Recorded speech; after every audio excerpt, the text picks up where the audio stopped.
Are you finding it difficult to find time to do exposures throughout the day? You know, those things you're supposed to be doing to help you recover from your OCD or anxiety? I mean, who wants to do them? They cause anxiety, they cause fear. It's hard. Who wants to say, hey man, I would love to feel some anxiety right now. This is great. No, it's hard. So here's the sitch. I would say that most who use exposure and response prevention fall into this trap of either being hesitant to face their fear, or they haven't really committed to the treatment just yet, or they simply aren't making the time for it. Let me show you a surefire way to face your fears throughout the entire day. This takes a teeny bit of effort at the beginning, but this is what you're gonna do. You take a look at your actual core fear. And if you don't know how to find this, here is an example. First, identify the fear. Duh.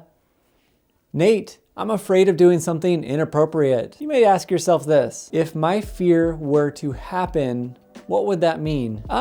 It'd mean that I'd go to jail, Nate. Okay. If you went to jail, then what? Well, I wouldn't be able to be with my family. Okay, if you couldn't be with your family, then what? I'd be lonely. I'd feel like a failure. Okay, if you felt this way, then what? I would have ruined my purpose on this earth. Okay, so if you ruined your purpose on this earth, then what? Well, then God would be disappointed in me and maybe I'll be punished after this life. Okay, if you're gonna be punished, then what? Well, if I'm punished, I'll never see my family again. Okay, if you can't see your family again, then what? Well, that's it. I can't go any further. That's my fear. Ding, ding, ding, ding. The core fear. While it appears the problem is doing something inappropriate, the core fear leads all the way to, after this life, not being able to be with his family again. You see, we tend to focus our time on the wrong exposures. And now that we are aware of these core fears, we start writing down words that remind you of this fear. It could be death, family, God, jail, disappointment, purpose, inappropriate. Then here's the magic. You take each one of these words and you put them on a sticky note. You may have literally hundreds of them, teeny little sticky notes. Each of them you place around your house, in the bathroom, in the bedroom, the TV, the door frames, every light switch, computer, I mean, everywhere. I want you to see them often, and each time you do something about it. You respond to it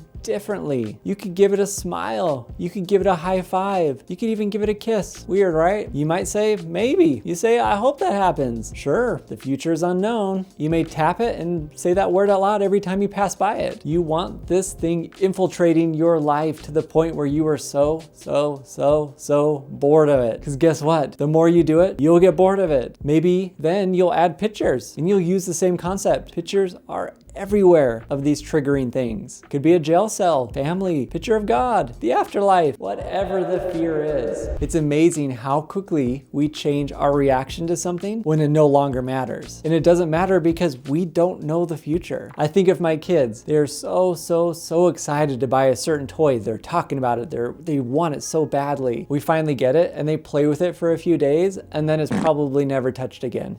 Where did the value go? This was so important. It left because they engaged with it to a point where it just became boring. That's what we want to do with OCD. Make it boring. What happens when something's boring? We no longer want to engage with it, and it no longer wants to engage with us. The thing to be aware of, however, is that it does take work. I cannot put a sticky note in my house saying I am not eating candy and expect myself to not eat candy. I have to acknowledge that I have to make some type of change in my life, some reaction, some change, behavioral, whatever it is. I have to do something, and then I got to do it again and do it again and do it again. Great reminders, but how am I responding to it? The ultimate goal is to retrain the brain to simply not care about these fears anymore. Even if you feel like you are risking way too much, we've got to risk it because we got to get to the other side. As my local gas station says, sometimes you got to risk it for the brisket. No, it actually says it on the sign. I want you to learn more about these tips through my online OCD program. Actually, this program is so much more advanced. It takes you step by step to help you slay that OCD once and for all. And I'll link that down in the description. Also, I want to know what sticky notes you're going to start putting up today. And to enhance your skills even more, go watch this video right here. Man, you're going to need it to overcome this OCD. Thanks so much for watching, and I will see you next time.